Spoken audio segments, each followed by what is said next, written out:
Aujourd'hui, nous nous retrouvons pour avancer dans notre formation sur la programmation web. Salut la Team Zero, j'espère que vous allez bien. Aujourd'hui, c'est la journée CSS. Nous allons apprendre à dimensionner nos éléments. Autrement dit, à leur donner une largeur et ou une hauteur. Et nous allons passer de ça, je réduis le zoom, nous allons passer de ceci à ceci. Donc, vous allez vous rendre compte à la fin de cette vidéo qu'en effet, la formation que je vous donne ici est une formation de qualité et que le rythme, parlant de difficulté bien sûr, est un rythme tout simplement parfait. Merci à tous les abonnés et merci surtout à ceux qui n'hésitent pas à laisser un like, un commentaire positif. C'est très encourageant et ça fait du bien de savoir que les coûts ne sont pas inutiles, mais qu'ils aident vraiment certains à avancer dans la programmation web. Si vous n'êtes pas encore membre de la Team Zero, n'hésitez pas à vous abonner en cliquant sur le bouton s'abonner et en activant les notifications de façon à ne pas rater nos prochains cours qui seront de plus en plus stimulants. N'oubliez surtout pas de regarder la vidéo jusqu'à la fin afin d'avoir toutes les connaissances qui seront apprises dans cette vidéo. Et vous le savez, j'ai l'habitude de donner des petites notions qui n'ont rien à voir avec la thématique de la vidéo et qui pourtant sont importantes, voire même indispensables pour la suite. Les propriétés que nous allons apprendre à utiliser dans cette vidéo sont les propriétés width et height. Nous allons dans un premier temps appliquer ces propriétés à nos images qui jusque-là étaient dimensionnées via le HTML. Nous allons donc virer tout ce qui est dimensionnement des images en HTML. Le raccourci clavier c'est CTRL-H pour tout sélectionner. Donc c'est parfait et vous allez le voir, le résultat est tout simplement bizarre comme au tout départ. C'est vrai que j'ai dézoomé, j'ai mis le zoom normal, donc c'est 100%, ce qui fait que c'est devenu plus petit les écritures, mais nous allons régler ça en CSS justement. Commençons donc par sélectionner nos images et dimensionnons-les en CSS. La propriété qui permet de modifier la largeur d'un élément, c'est la propriété width, comme en HTML d'ailleurs. Cette propriété en CSS peut prendre deux types de valeurs, des valeurs fixes ou des valeurs relatives. Des valeurs fixes sont données en pixels et des valeurs relatives en pourcentage. Ce pourcentage est fonction de la largeur de l'élément parent. Élément parent, élément conteneur, nous en avons parlé dans la précédente vidéo, n'hésitez pas à aller la voir. Pour nos images, nous mettons 500 pixels de large, comme au tout début. Après actualisation, vous voyez que notre site redevient à la normale. Nous pouvons aussi donner une valeur relative, c'est-à-dire en pourcentage. Mettons 50%. Et donc nos images normalement devraient occuper 50% de la largeur de cette div-ci qui est l'élément conteneur. Et cette div-ci c'est un élément de type bloc, donc il prend 100% de la largeur de la page. Nos images devraient donc occuper 50% de la largeur de la page. On actualise et comme vous pouvez le voir, ça marche nickel. La particularité lorsque nous mettons des dimensions relatives, c'est que ces dimensions sont recalculées en fonction de la taille de la fenêtre. Donc vous voyez que si je réduis là, nos images également diminuent de largeur et continuent d'occuper 50% de la largeur de la page. Nous allons d'ailleurs utiliser ces valeurs pour pouvoir construire des designs dits responsifs. Pour ce qui est de la hauteur, le principe reste le même. Nous pouvons utiliser de même ces deux types de valeurs. Vous savez comment elles fonctionnent. La propriété qui permet de modifier la hauteur, c'est la propriété height, comme en HTML justement. On va mettre ici 500 pixels pour nos images comme hauteur et 500 pixels comme largeur. Après actualisation, comme vous pouvez le voir, nos images font désormais 500 pixels de long et 500 pixels de large. Je vais rappeler quelque chose que j'avais déjà dit ici. Eh bien, lorsque nous fixons une seule de ces deux valeurs, l'autre valeur est calculée automatiquement en fonction des dimensions originales du média que nous voulons charger si c'est un média, ou bien de l'élément HTML en fonction de son contenu. Maintenant que vous connaissez ces deux propriétés, appliquons-les et gagnons en expérience. Bien sûr, après application, je vais vous apprendre une nouvelle notion qui concerne le débordement. Commençons par faire un peu de ménage parce que là, les textes sont hyper petits. nous allons changer ça. Donc, au lieu de mon commentaire, nous allons mettre ici mes styles. Pourquoi pas général? Super. Et ici, nous allons modifier la taille des éléments. Donc, nos H1 auront une taille font size. On a appris à faire ça de 2 EM. Super. Nos H2 aussi auront une taille de font size, bien sûr, 1.7 EM. Nos H3 auront une taille font size de 1.5 EM. Nos paragraphes auront une taille font size, bien sûr, de 1.2 EM. On enregistre, on actualise et c'est nettement mieux, hein? Ouais, c'est nettement mieux. À part nos éléments de liste ici qui sont restés hyper petits, nous allons donc changer ça. Nos paragraphes et nos LI auront une taille de, en fait, la même taille, hein. Voilà, c'est déjà pas mal. Super. Maintenant, il est temps d'appliquer ce que nous avons appris. Donc, nous allons commencer par ici. Nous allons créer une sorte de bannière. Donc là, nous allons couper ceci. Nous coupons le H1 et le premier paragraphe. Nous mettons une section qui aura la classe banner pour bannière. C'est pas comme ça. Et ensuite, nous mettons les deux éléments de notre bannière. Donc le H1 et le paragraphe. Nous allons sélectionner notre bannière ici. Point banner. Et nous allons lui donner une hauteur height de pourquoi pas 300 pixels. Nous actualisons, c'est déjà pas mal. Nous lui donnons un fond d'écran, background color. Nous avons appris à faire ça. Donc, j'ai téléchargé, c'est ici, une palette de couleurs en hexadécimal. Cette palette-ci, je vous avais appris qu'on pouvait faire ça et j'ai fait ça justement. Nous sélectionnerons la deuxième couleur, pourquoi pas. Donc, c'est dièse 03396C. Donc, ici, c'est dièse 03396 et C. Nous enregistrons. Et hop, on revient là. Et c'est déjà pas mal.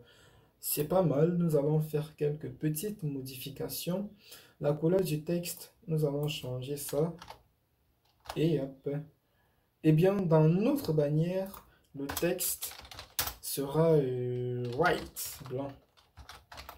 Nous actualisons, c'est super. Nous allons mettre le digital en majuscule. Et hop. Donc, hop, le digital. Nous enregistrons, c'est déjà super, c'est vraiment super. Vous voyez qu'on commence à voir ça, n'est-ce pas? Voilà.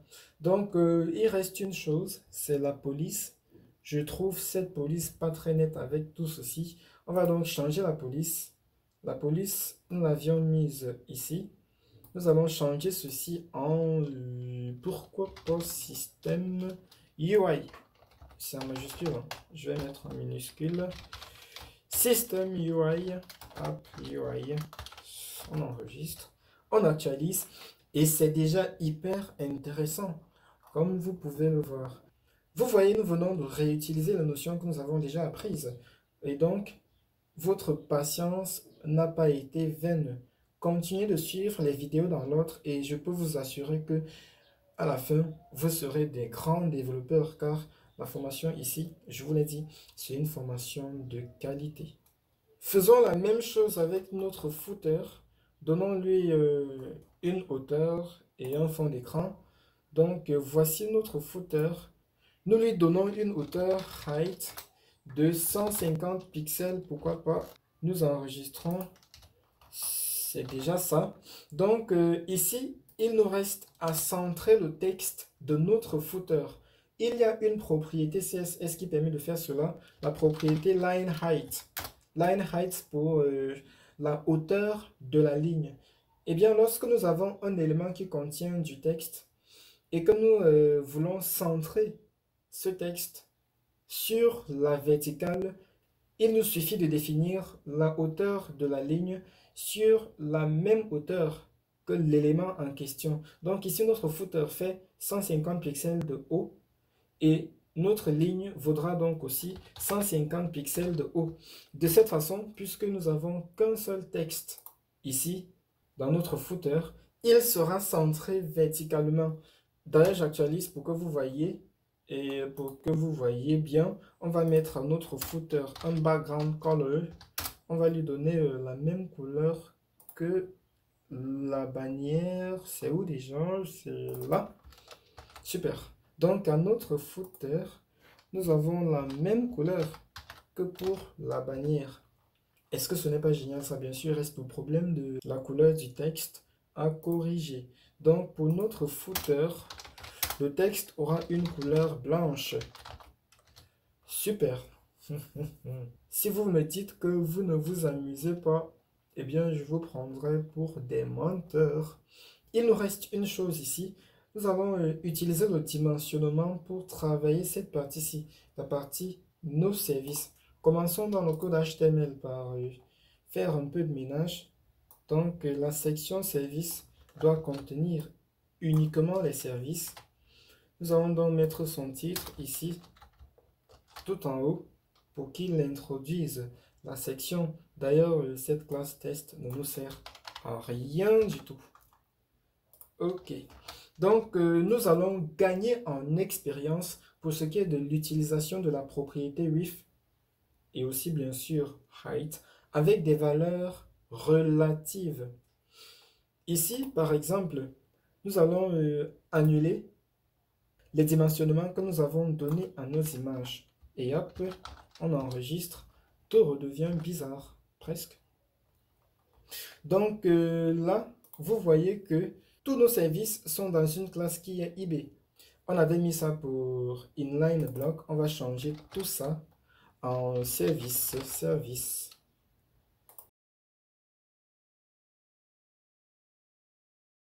Nous allons donc sélectionner la classe service. Nous allons commencer par lui donner un dimensionnement relatif par rapport à la largeur de la page. Donc nous avons le width.